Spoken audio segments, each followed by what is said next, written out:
नमस्कार साथियों, सृष्टि क्लासेज के ऑनलाइन सेगमेंट पर मैं नितिन शर्मा आप सब लोगों का हार्दिक स्वागत करता हूं। दोस्तों, थोड़े दिन पहले अभी तक करीना कपूर जी जो हैं वो टीवी पर एक एड लेके आया करती थी और वो कुछ इस तरह से थी कि क्या आपकी पेस्ट में नमक है। तो दोस्तों, मैं आपसे पूछ रहा हूं कि क्या आपने फार्मेसी किया हुआ है, क्या आपने कोई पैरामेडिकल का कोर्स किया हुआ है? अगर हाँ, तो फिर अगर आप राजस्थान से हैं तो दुखों के अंबार आप पर पहले से ही टूटे जा चुके हैं। आप इस पीड़ा से ग्रसित होते हुए आगे बढ़ रहे थे और कहीं पर किसी तरह की कोई ठंडी बौछारों की संभावना नहीं थी। परंतु अब आपके लिए एक बहुत बड़ी खुशखबरी है जो मैं लेकर हाजिर हुआ हूं। वो है ईएसआईसी की तरफ से खुशखबरी। आप मेरे पीछे जो नोटिफिकेशन देख पा रहे हैं, इसमें पैरामेडिकल की तमाम तरह की भर्तियों का एक नोटिफिकेशन जारी किया है जिसमें अलग अलग तरह की सीटों का जिक्र किया गया है। क्या है एग्जाम पैटर्न? पिछले एग्जाम पैटर्न से क्या बदल दिया गया है? तो बिल्कुल बदल दिया गया है। तो फिर नया पैटर्न क्या होने वाला है और क्या आप नौकरी लग सकते हैं? तो मैं बता दूं दोस्तों, आपके पास ऐसा चांस अब नहीं आने वाला है, खास तौर पर अगर आप राजस्थान के हैं तो।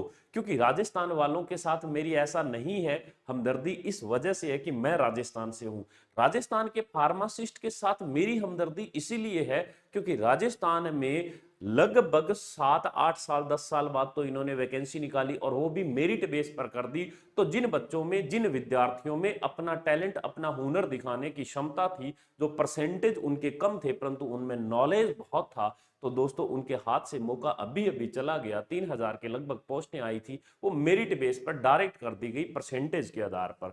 तो उनके पास एग्जाम में बैठकर अपना हुनर दिखाने का जो मौका था वो उन्होंने गंवा दिया।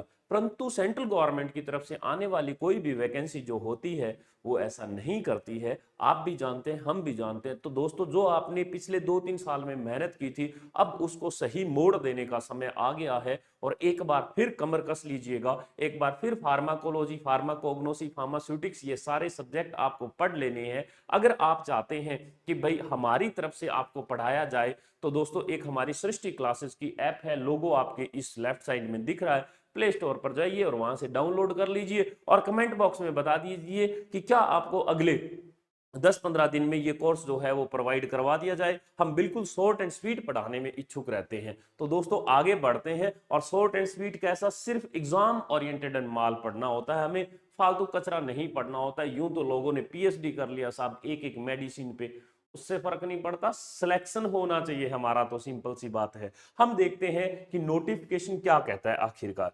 नोटिफिकेशन दोस्तों ये कहता है, कर्मचारी राज्य बीमा की अगर हम बात करें, एक सेकंड, ये लाल वाला है, ठीक रहेगा। हाँ, तो कर्मचारी जो राज्य बीमा निगम है, ये एम्प्लॉय स्टेट इंश्योरेंस कॉर्पोरेशन है ना, ministry of labour employment, government of India के अंडर में आता है। दोस्तों, मैं अभी बात कर रहा हूं दिल्ली एनसीआर की। ये क्यों बात कर रहा हूं? क्योंकि सबसे ज्यादा सीटें इसी नोटिफिकेशन में दिखाई दी है। राजस्थान में भी 14 सीटें फार्मासिस्ट की आई हुई है। मैं सभी भर्तियों का जिक्र नहीं करूंगा, इसमें मैं मेनली जो टारगेट है वो फार्मासिस्ट, वो भी एलोपैथिक को टारगेट करने वाला हूं। अब हम देखते हैं दोस्तों, देखो ऑडियोमीटर, ये टेक्नीशियन, डेंटल मैकेनिक, ईसीजी, इन सब का इसमें जिक्र किया गया है और अलग अलग पोस्टें दी गई है। परंतु हमें जो जिक्र करना है वो करना है दोस्तों हमारी प्यारी सी पोस्ट 7 नंबर। और जब ये 7 नंबर की बात कर रहे हैं तो फार्मासिस्ट एलोपैथिक की बात कर रहे हैं, यानी अंग्रेजी दवा के फार्मासिस्ट जो अंग्रेजी दवाओं की पर्ची पढ़ के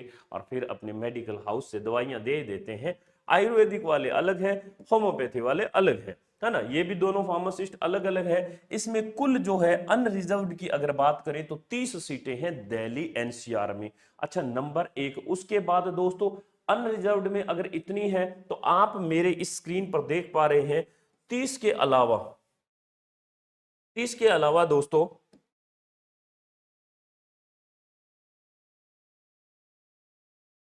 ठीक है, ठीक है।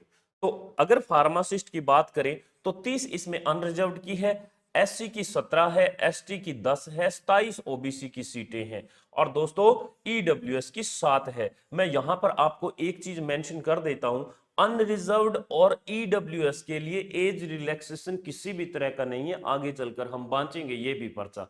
हकीकत यही है, ये मौका नहीं मिलने वाला। अब कितनी एज है थोड़ा सा सांस थाम के रखो, परंतु इसमें कुल सीटें जो है वो दोस्तों 91 सीटें हैं। अब दिल्ली एनसीआर में आपको मैं बता दूं थोड़ा सा कंपटीशन भी ठीक ठाक रहने वाला है, क्योंकि यहां पर लगते ही एक पड़ता है हरियाणा, दूसरा लगते ही पड़ता है स्टेट। अगर बात करो यूपी की, एमपी वाले भी इधर ही आते हैं, हिमाचल वाले और यूके वाले भी यानी उत्तराखंड वाले भी यहीं आते हैं, और कश्मीर वाले भी यहीं आते हैं। तो लगभग जिनके दिल्ली 400 से 500 किलोमीटर के एरियाज में है या 600 किलोमीटर के एरिया में है या टच है, कनेक्टिविटी है, तो मोस्टली लोग दिल्ली पहुंच जाते हैं। तो आप लोग यहां से भर सकते हैं। ये आप ईएसआईसी की वेबसाइट पे जाकर अलग अलग जगहों का अलग अलग नोटिफिकेशन देख सकते हैं। मैं सिर्फ दिल्ली की बांट रहा हूं, और आपको राजस्थान की भी मैं सीटों के बारे में थोड़ा सा डिस्कस कर ही दूंगा।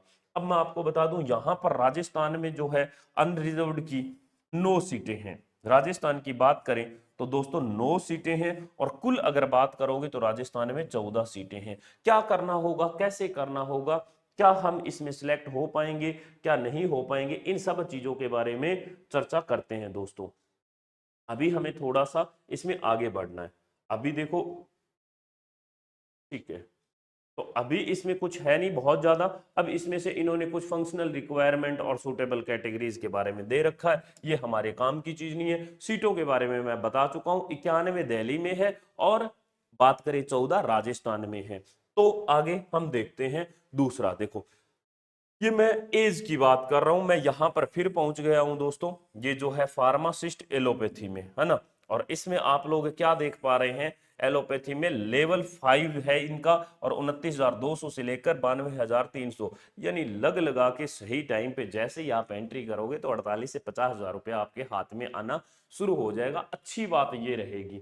अच्छा, ठीक है। दूसरा देखो, नॉट एक्सीडिंग एज की क्या बात कर रहे हैं जनाब, not exceeding 32 year, relaxable up to 37 year in case of government servant and employees of ESIC. ये कह रहे हैं कि भाई साहब देखो ऐसा है, 32 साल तो से कम होनी ही चाहिए, परंतु अगर आप गवर्नमेंट एम्प्लॉई हैं या फिर आप कोई स्पेशल कैटेगरी से हैं तो आपको थोड़ा छूट कर सकते हैं हम, आपके पास उसका सर्टिफिकेट होना चाहिए।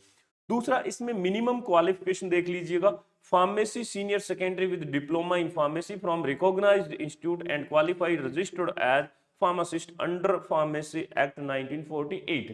अब ये 1948 है, इसमें आपने देखा होगा कि भाई साहब एक सेंट्रल रजिस्टर होता है, आपने देखा होगा आपका अपना स्टेट का एक रजिस्ट्रेशन होता है, जैसे आरपीसी राजस्थान फार्मेसी काउंसिल, आप उसके अंडर में आते हैं, आपके पास अपना रजिस्ट्रेशन है।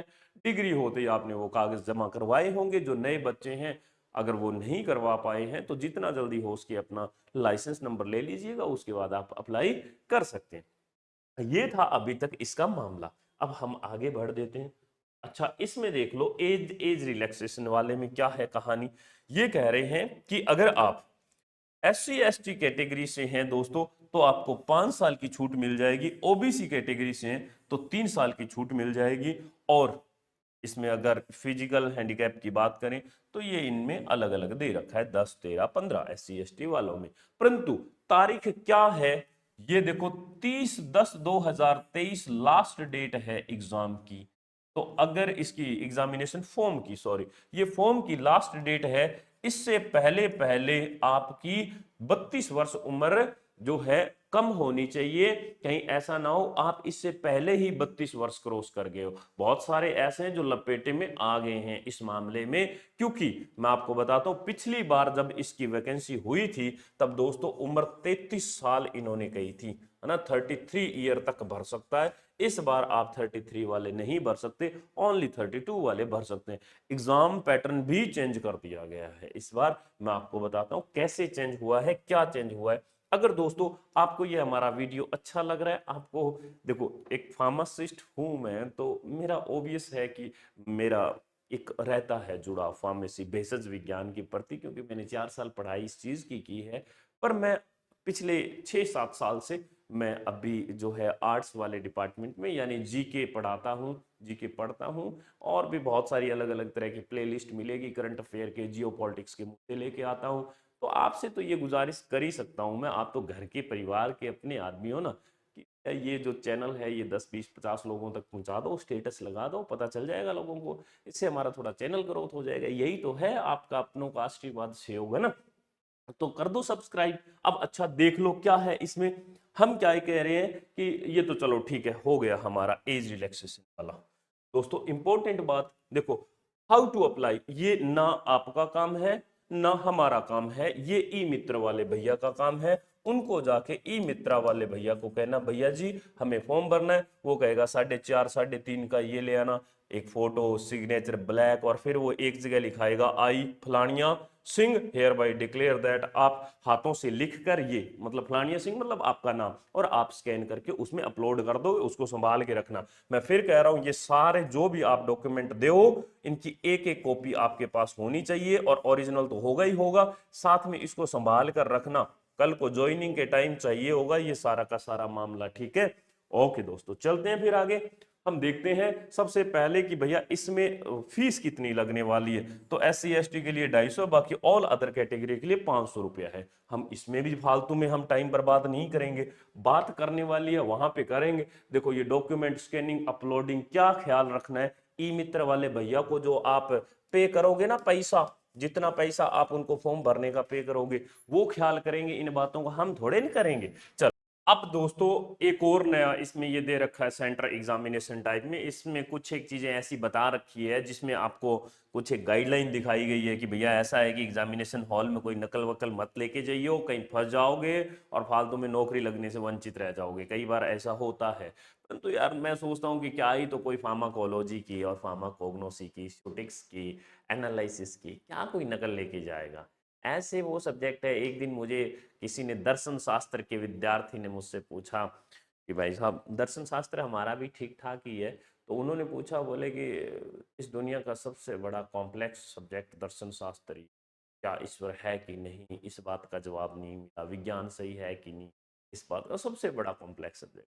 मैंने उसे कहा कि कभी फार्माकोलॉजी और फार्माकोग्नोसी को देखे हो, तो भाई साहब चुप हो गए, क्योंकि उनका भी बैकग्राउंड फार्मेसी का ही था। तो कहने का मतलब ये इनकी कोई नकल वकल नहीं लेके जा सकता। अब हम एग्जाम पैटर्न की बात कर लेते हैं, जो सबसे अच्छी बात है वो यही है, स्कीम ऑफ एग्जामिनेशन। देखो क्या है ना कि पिछली बार जहां तक मुझे याद है वो ये है दोस्तों कि 100+25, यानी ये टेक्निकल सब्जेक्ट के थे और ये नॉन टेक्निकल के, यानी इसमें क्या था, इसमें मैथ रीजनिंग जनरल अवेयरनेस, है ना, मैं मैथ रीजनिंग लिख देता हूं, ये 3 सब्जेक्ट थे 25 में, ये पूरा का पूरा फार्मेसी का था। परंतु इस बार पूरा का पूरा ये एग्जाम पैटर्न ही बदल दिया गया। नंबर 1 टेक्निकल या प्रोफेशनल नॉलेज, ये दोस्तों कहानी क्या है, ये किसकी बात कर रहा है, ये बात कर रहा है आपके फार्मेसी के क्वेश्चन कितने आने वाले हैं। नंबर 1, अगर आप किसी दूसरे पैरामेडिकल कोर्स के थ्रू आप इसमें भाग लेने वाले हैं तो उसकी भी बात कर रहा है। तो ये कुल कितने कह रहा है, ये 50% आएंगे, और कितने मार्क्स के होंगे दोस्तों, 100 के होंगे। अगला देख लो, आप जनरल अवेयरनेस की बात करोगे तो देखो क्या है ना, 10 आएंगे, और 10 इसके मार्क्स रहेंगे। जनरल इंटेलिजेंस रीजनिंग, और इसके 20 के 20, यानी कि एक का एक ही मार्क्स रहने वाला। अर्थमेटिक की बात करोगे तो 20% इसके आने वाली है। यानी कि अगर आप नॉन टेक्निकल की बात करोगे दोस्तों, तो ये आपके 50 नंबर का रहने वाला है मामला, और 50 प्रश्न किसके आएंगे, ये आएंगे दोस्तों टेक्निकल के। यानी अगर हम फार्मेसी की बात करेंगे तब तो एक प्रश्न कितने मार्क्स का है, 2 का है, और टेक्निकल की, इसकी नॉन टेक्निकल की बात करोगे तो एक प्रश्न कितने का है, 1 का ही है, और कुल कितने हो गए, ये 150 हो गए। नंबर 1 बात ये सोचने वाली है। अब दूसरा देखो, इसमें ये है कि अगर आप कुछ भी गलत कोई प्रश्न करोगे तो उसकी सजा आपको 1/4 नेगेटिव मार्किंग, यानी कि 0.25 जो है आपसे काट लिया जाएगा। अगला देखते हैं कि क्वालिफाइंग मार्क्स मिनिमम कितने रहने चाहिए, तो 45% आपके अनरिजर्व्ड कैटेगरी के होने चाहिए अगर आप इसमें आते हैं तो, और मिनिमम 40% ओबीसी वालों के लिए है, ईडब्ल्यूएस कैटेगरी के लिए 35% है, और SC ST एक्स सर्विसमैन के लिए 30% मिनिमम है। यानी कि अगर इससे भी नीचे मेरिट जाती है तो सीटें भले ही खाली रह जाए, आपको ज्वाइनिंग नहीं मिलने वाली। मान लो आप ऑल इंडिया में अपनी कैटेगरी में टॉप कर जाते हैं, परंतु आपके 29% नंबर आते हैं, आप SC ST या आप इसमें होते हैं एक्स सर्विसमैन में, तो सीट खाली चली जाएगी, आपको ज्वाइनिंग नहीं मिलेगी। या हम कह सकते हैं ईडब्ल्यूएस कैटेगरी में या अनरिजर्व में या आप ओबीसी में, इस तरह से है। बाकी फेज सेकंड में कुछ इन्होंने दे रखा है, नेगेटिव मार्किंग होगी। देखो एक होता है एग्जाम को अटेम्प्ट करने का तरीका, एक वीडियो कुछ इस तरह का लेके आने वाले हैं हम लोग, आप उसको भी थोड़ा सा जो है भरपूर सहयोग देना। मैं बार बार कहता हूं कि आप तो हमारे अपने हैं, परिवार के लोग हैं, आप ही तो हमें सपोर्ट करोगे, तो थोड़ा बहुत इधर उधर शेयर कर दो ये वीडियो, ताकि हमारा मैक्सिमम लोगों तक पहुंच जाए। अच्छा, अब हम इसमें और आगे देखते हैं। ये इंपॉर्टेंट इंस्ट्रक्शंस हैं आपके लिए, ये मतलब बहुत सारी है कि भैया जो लास्ट डेट है आप उसको अवॉइड करना, उससे पहले ही सारा तामझाम जो है वो रच लेना और फॉर्म भर देना, और एग्जामिनेशन हॉल में 2 घंटे पहले पहुंच जाना, नकल वकल लेके मत जाना, ऐसी चीजें। तो ये तो सारे के सारे बाद में ये ज्ञानवर्धक बातें जिनको कहते हैं वो दी गई है। इसमें कुछ एनेक्सर भी दिए गए हैं, आपको जो भी कुछ छूट मेल चाहिए तो आप लोग ये ऐसे भर सकते हैं, और फिर आप इसमें स्कैन करके अप्लाई कर सकते हैं, कुछ ऐसा कर सकते हैं। जैसे ईडब्ल्यूएस वालों के लिए मैं थोड़ा सा बता सकता हूं कि भैया इसमें इन्होंने साफ कह रखा है कि आपके पास सेंट्रल गवर्नमेंट का ईडब्ल्यूएस होना चाहिए। उसके साथ साथ ईडब्ल्यूएस में आपको क्या है कि 5 एकड़ से आपके पास एग्रीकल्चर जगह भूमि नहीं होनी चाहिए, या इससे ज्यादा नहीं होनी चाहिए। रेजिडेंशियल 1000 स्क्वायर फीट या इससे अधिक का होगा तो आपको मान्य नहीं किया जाएगा। बाकी इसमें बहुत सारी चीजें दे रखी है। ये था दोस्तों फार्मेसी यानी फार्मासिस्ट को लेकर और पैरामेडिकल कोर्स को लेकर जो ईएसआईसी की तरफ से जो वैकेंसी आई है। अब आपसे लास्ट में 2 गुजारिशें रहेगी। एक गुजारिश तो ये है कि अगर आपको ये वीडियो पसंद आया है तो आप इसे ज़्यादा से ज़्यादा शेयर करना और हमारा चैनल सब्सक्राइब करना। हम बहुत सारे जियो पॉलिटिक्स के मुद्दे लेके आते हैं, करंट अफेयर की क्लासेज हमारी रहती है, राजस्थान के संदर्भ में होने वाली सभी वैकेंसीज को लेकर हम लोग रेडी रहते हैं। आप लोगों के लिए भी ये काम आएगी, तो चैनल तो सब्सक्राइब कर ही दो। दूसरा कि अगर आप चाहते हैं कि आपके लिए शॉर्ट एंड स्वीट वाले अगर कुछ लेक्चर रिकॉर्ड किए जाएं और हमारे ऐप के माध्यम से किए जाएं, तो आप लोग कृपया कर कमेंट में बताएं। हमारे यहाँ पर मैं आपको एक बहुत अच्छा एग्जाम ओरिएंटेड मसाला देने वाला हूं। आपको उतना ही पढ़ना है और उतना ही याद रख लेना है, उससे फालतू कचरा हम नहीं पढ़ेंगे। हम हर एक सब्जेक्ट को भी टच कर लेंगे, कुछ एक वन लाइनर को भी देख लेंगे। अगर आप इसके लिए इच्छुक हैं तो आप कृपया कर कमेंट बॉक्स में जरूर कमेंट करें। बहुत बहुत धन्यवाद, बहुत बहुत शुक्रिया।